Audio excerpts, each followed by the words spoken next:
Hyundai Creta facelift आने वाली है 2023 के अंदर, और कब लॉन्च होगी ये हमने ऑलरेडी आपको बता दिए है हमारे प्रीवियस वीडियोस के अंदर। वहाँ पे आपको हमारे प्लेलिस्ट के अंदर जितने भी वीडियोस है, जो लेटेस्ट वाले वीडियोस है, वहाँ पे आपको सारी वो डिटेल्ड इन्फॉर्मेशन हमने बताई है। लेकिन इस वीडियो के अंदर बात करने वाला है कि एग्जैक्टली अगर आप सच में जेन्युइनली प्लान कर रहे हो नई वाली क्रेटा 2023 के लिए, तो फिर ऐसे कौन से पैरामीटर्स है जिनके ऊपर आपको ट्रस्ट करना चाहिए कि ये सारे रीजंस के चलते मुझे रुकना चाहिए नई वाली क्रेटा फेसलिफ्ट के लिए, ना कि कंसीडर करनी चाहिए अभी वाली एग्जिस्टिंग क्रेटा। तो इसी की इस वीडियो के अंदर बात करने वाले। वीडियो के एंड तक जरूर देखना, आपको सारा कुछ समझ में आ जाएगा। टोटल ऐसे 4 पॉइंट्स हम आपको बताने वाले हैं। तो इन शॉर्ट 4 ऐसे रीजंस जिनके चलते आपको रुकना चाहिए नई वाली क्रेटा फेसलिफ्ट के लिए। बाकी कई लोगों का ऐसे क्वेश्चन थे कि कब लॉन्च होगी एग्जैक्टली, अभी तक कोई न्यूज़ वगैरह नहीं आया है। तो लॉन्च तो अप्रॉक्स मार्च के आसपास इसका लॉन्च बताया जा रहा है, या फिर फरवरी में। लेकिन जो अनवीलिंग है वो शायद हो सकता है आपको ऑटो एक्सपो के अंदर देखने को मिल जाए। बाकी अभी ये Hyundai के ऊपर डिपेंडेंट है कि वो कब लॉन्च करना चाहते हैं गाड़ी को। लॉन्च मार्च में या फिर फरवरी में करेंगे, फिर भी गाड़ी को अनवील कर दिया जाएगा जनवरी के अंदर, जो ऑटो एक्सपो होने वाला है दिल्ली के अंदर। तो आप हमें कमेंट करके बताइए अगर आपको ऑटो एक्सपो के अंदर आप कितनी एक्सपेक्टेशन रखते हो हर एक ब्रांड की ओर से कि ये सारी प्रोडक्ट्स उनको अनवील करनी चाहिए ऑटो एक्सपो के अंदर।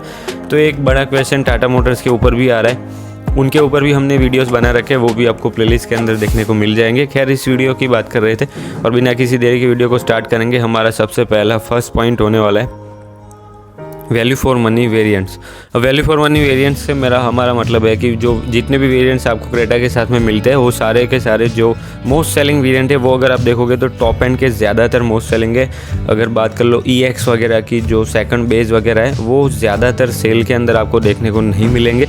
रीज़न शायद यही हो सकता है कि अगर आप ब्रोशर उसका डिटेल में देखोगे तो आपको जो प्राइसिंग या फिर फीचर्स वगैरह है वो वैल्यू फॉर मनी नहीं लगेगा, या फिर आपको थोड़ा बहुत ओवर प्राइस के तौर पर देखने को मिलेगा वो सारी चीज़ें। तो इसी वजह से क्रेटा के टॉप एंड के वेरिएंट ज़्यादा सेल होते हुए आपको देखेंगे, और जो जितने भी लोअर वेरिएंट है वो आपको कम देखने को मिलेंगे। लेकिन वैल्यू फॉर मनी से हमारा मतलब है जितने भी ये लिस्ट सेलिंग वेरिएंट है उनको Hyundai हटा के 1-2 नए वेरिएंट इंट्रोड्यूस करेगी और फिर उसको अच्छे से प्राइस करेगी। तो इस वजह से वो आपको वैल्यू फॉर मनी पैकेज ज़्यादा प्रोवाइड करेंगे अभी वाले वेरिएंट्स के मुकाबले। तो अगर आपका बजट वगैरह टाइट है और फिर आपको कुछ पर्टिकुलर चीज़ें चाहिए जो आपको हायर वेरिएंट के अंदर कुछ ज़्यादा ही ज़रूरत से ज़्यादा मिल रही है और आप उसके ऊपर पैसा नहीं डालना चाहते हो, तो वैसे लोगों के लिए ये इंपॉर्टेंट पॉइंट हो सकता है। तो इसलिए हमने फर्स्ट पॉइंट के अंदर कवर किया था, क्योंकि वैल्यू फॉर मनी वेरिएंट होना वो ज़्यादातर ऐसे लोगों के लिए अच्छा होता है जिनका बजट टाइट होता है। बाकी जो क्रेटा लेने निकलते हैं 22 लाख लेके बजट में, तो उनके लिए तो कोई भी मतलब कोई ऐसा होता नहीं है कि वेरिएंट वैल्यू फॉर मनी है भी या फिर नहीं। तो इस वजह से वो लोग SX ऑप्शनल जैसे टॉप एंड वेरिएंट को कंसिडर करते हैं। लेकिन बजट के अंदर बात की जाए तो अभी Hyundai वहाँ पे भी काम करने वाली है, क्योंकि लिस्ट सेलिंग वेरिएंट को थोड़ा बहुत इंप्रूवमेंट करके अगर वो लोग अच्छा करेंगे तो फिर कंपटीशन के कंपेयर में गाड़ी की सेल्स और ज़्यादा निखर के आएगी। और वैसे भी ये तो सेगमेंट लीड करती हुई आई है और अभी भी टॉप 3 टॉप 5 के अंदर आती है हर महीने की ओवरऑल SUVs की सेल्स के अंदर।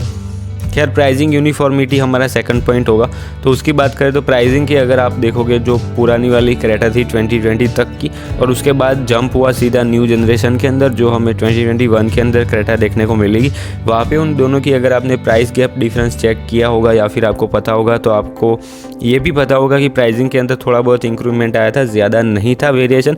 हालांकि कई सारे ऐसे ब्रांड्स अभी भी इंडिया में हैं जो अगर फेसलिफ्ट भी दे देते तो फिर उसके ऊपर भी वो लोग 2 से 2.5 लाख रुपए ऐसे ही चार्ज करते हैं। लेकिन जो क्रेटा नया जनरेशन के साथ में Hyundai ने लॉन्च की थी, उस वक्त भी उन लोगों ने सिर्फ 3 लाख तक का ही इंक्रीमेंट किया था, और वो भी शायद ड्यूअल टोन वगैरह को मिला के था।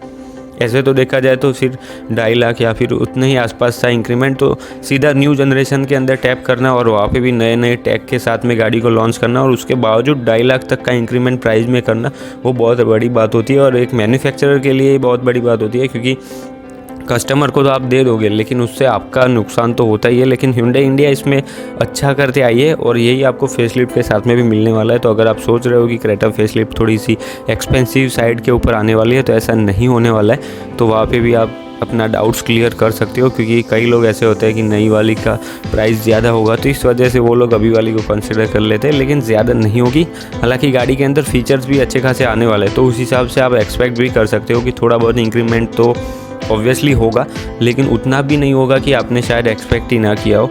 तो वैसे कुछ सीन होने वाला है। वैल्यू फॉर मनी के वेरिएंट के बाद में हमने जो ये पॉइंट की बात की थी उसकी भी यही सारी आती है कि जो प्राइसिंग है वो डिपेंडेंट है, वहाँ पे भी ज़्यादा कस्टमर्स डिपेंडेंट होते हैं जो ज़्यादा बजट को टाइट लेके आते हैं, और ऐसे में ज़्यादा ऐसे लोग जिनको पर्टिकुलर चीज़ें चाहिए होती उनके लिए अच्छा होता है। और वैसे भी इस गाड़ी को जब भी लॉन्च किया जाएगा तो जो फेसलिफ्ट के प्री फेसलिफ्ट जो अभी वाली आ रखी है उससे थोड़ा बहुत ही रिलेट कर पाएगी प्राइस, ज़्यादा कुछ वेरिएशन नहीं होने वाला है।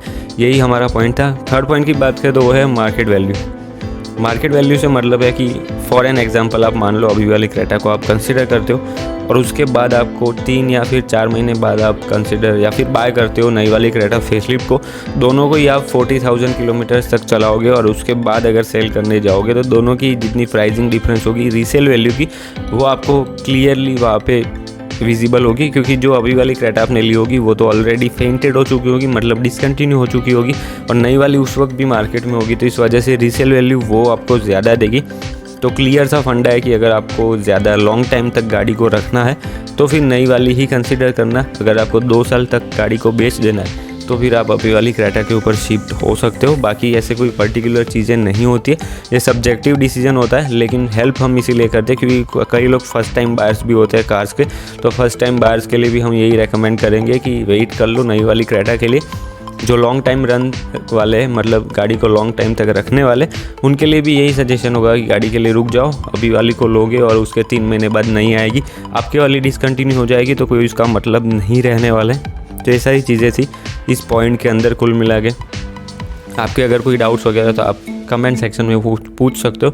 और अब फाइनली लास्ट पॉइंट की बात करने वाले, तो हमारा लास्ट पॉइंट होने वाला है डिज़ाइन कैरेक्टरिस्टिक्स। अब डिज़ाइन की बात की जाए तो वहाँ पे भी आपको अगर देखोगे तो डिज़ाइन के अंदर अभी वाली क्रेटा की भी जब लॉन्चिंग हुई थी तो उस वक्त भी ये डिज़ाइन थोड़ी सी सब्जेक्टिव थी, लोगों को ज़्यादा पसंद नहीं आ रही थी, लेकिन उसके बावजूद कस्टमर्स या फिर लोगों ने ही हमें बोला इस गाड़ी को यूज़ करने के बाद 6 या 7 महीने के बाद कि ये गाड़ी की डिज़ाइन आपके ऊपर टाइम टू टाइम ग्रो करती है।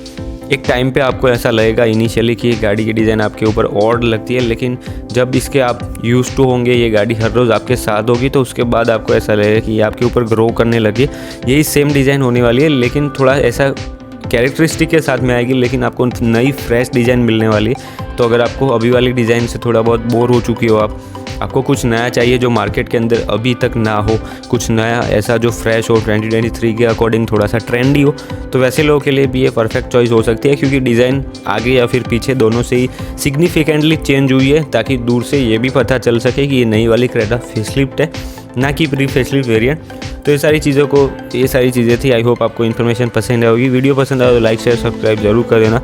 अगली वीडियो तक दोस्तों ड्राइव सेफ। Thank you.